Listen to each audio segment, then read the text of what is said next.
national security community, we would discuss that and talk about what the best method is to address it. And it might not be charges. It might be the service using its threat reduction mandate to reduce the threat, which we'll never hear about publicly and we can never talk about publicly, but it occurs, and it does occur within the foreign influence activity threat.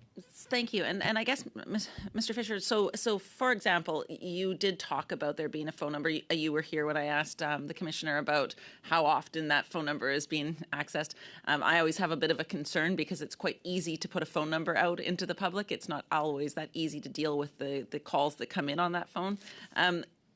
Is the data being collected from that phone number? Do you have the information of who is utilizing it? You know, you have to believe that we're all quite worried, especially when we now hear that there is conceivably, of course, we always suspected the foreign interference with regards to Russia and Iran. Is that data being collected, and do the impacted communities have that information? You know, is this information staying up here and not getting down to the impacted communities? Because we're hearing a very different story from people who are living in these communities. So I try to answer that a couple of ways. In terms of data on our 1-800 number, I mean, that's something I'd have to get back to the committee on. I'd say probably the more useful activity that we conduct is actual engagement with the community. So it's not a number that they necessarily can call, which, although there is one, it's actively going out into the communities through our regions and the big cities across Canada, sitting down with community associations and leaders and talking to them, usually in an unclassified setting, about the threat, sensitizing them to the threat, and letting them know that there's someone they can call if they need to. You know, in spite of what people might think, the service is not everywhere, watching everything, and we actually rely heavily on communities to tell us when they see something that's amiss. So part of it is building that connection with the communities. Part of it is educating them with regards to what they need to be aware of and looking for. And we've got a number of publications that we put out there that talk about foreign influence activity and the flags that people should be looking for. And if they see them, giving us a call and meeting with us or talking to us on the phone or however they want to interact with us. If that was perhaps to happen with the local police, that there is a pathway for that information to get to you. Yeah, I mean, certainly at an operational regional level, the same kind of connectivity that you see here in Ottawa between the RCMP and CSIS would exist in the field. So, you know, for example, I think it was mentioned that our insets are investigating the some of the front office police stations. So CSIS is embedded within these inset organizations. And CSIS has all the resources they need to do this work. You might want to be careful how you answer that because this will go to the Parliament, of course. CSIS is continuously reprioritizing and reallocating internally to face the threats that we're dealing with. The threat environment's evolving. You know, 20 years ago, it was all about counterterrorism.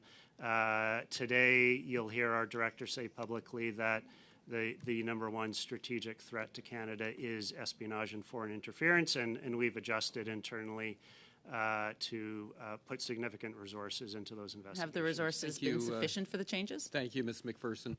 We'll go now to Mr. Chong for 5 minutes. Yeah, thank you, Mr. Chair. I just want to return to this issue of foreign interference. You know, the three cases were mentioned. You know, the 2019 case with the Canadian Space Agency that involved an employee acting on behalf of a Chinese aerospace company, the 2019 case that was mentioned regarding an Agriculture and Agri-Food Canada employee that was acting on behalf of a Chinese university and an Italian pasta company, and then more recently the Hydro-Quebec employee case that involved the espionage. But it seems to me that all these three cases involve espionage and not foreign interference in the form of, you know, illegal police stations, intimidation of citizens, and pro-democracy groups and human rights activists.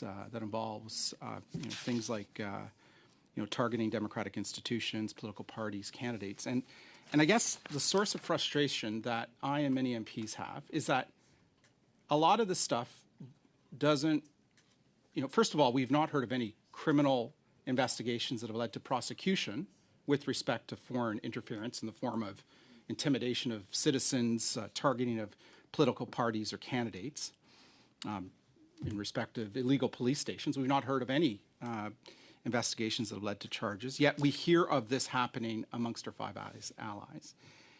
And then for the stuff that doesn't rise to the level of criminality, we're not even told who's being targeted. The Prime Minister's brief that 11 candidates in the 2019 election were targeted by the People's Republic of China, but nobody tells us who the 11 candidates are. And so we're not even getting information to help equip ourselves to defend ourselves, defend our institutions, yet other Five Eyes allies are using sunlight and transparency to do exactly that. And then last year we read about a lack of interagency cooperation where the agencies aren't sharing information. CSIS has got an active investigation that's apparently a threat to our national security, calls up the RCMP, says this individual or individuals need to be arrested, and the RCMP refuses. So when you put this all together, can you understand why we're concerned about what is seemingly a lack of institutional capacity to defend our national security and our intellectual property? So I guess one question is, has this interagency rivalry between CSIS and the RCMP that was highlighted in a report, an internal report of last April, has that been resolved?